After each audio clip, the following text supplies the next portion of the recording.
नमस्कार मित्रांनो, आज सकाळी लवकर उठून रिक्षा चालू केला असता, धंद्यावरती निघालो असता मित्रांनो.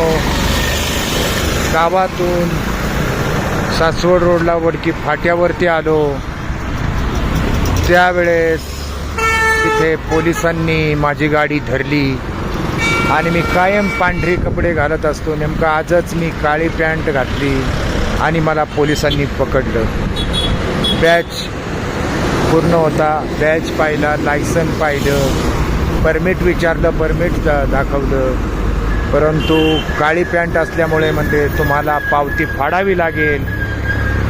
आता काय करणार मित्रांनो, सकाळ सकाळ पोलिसांचा जरा कचका मिळाला, त्याच्यामुळे पुन्हा घरी गेलो आणि घरून पांढरा शर्ट पांढरी पॅन्ट घालून पुन्हा आलो मित्रांनो.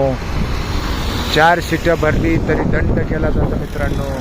कृपा करून 4थं सीट भरू नका. दिवसभर माणूस रिक्षा चालवत असतो. 800-900 रुपये कमाई होती. त्याच्यातून जर असे 400-500 रुपये जर गेले तर तुमच्या दिवसभरात तुम्हाला काय मिळणार. म्हणून मित्रांनो, नियमाचे पालन करा. सगळी कागदपत्रे आपली मोबाईलमध्ये का होईना ठेवा, त्यांना दाखवण्यासाठी, म्हणजे आपला मार्ग चुकाचा होईल. फक्त मित्रांनो 4 सीटं भरू नका, पुढे मागे भरू नका, हीच विनंती मित्रांनो. काळजी घ्या, आनंदी राहा. धन्यवाद.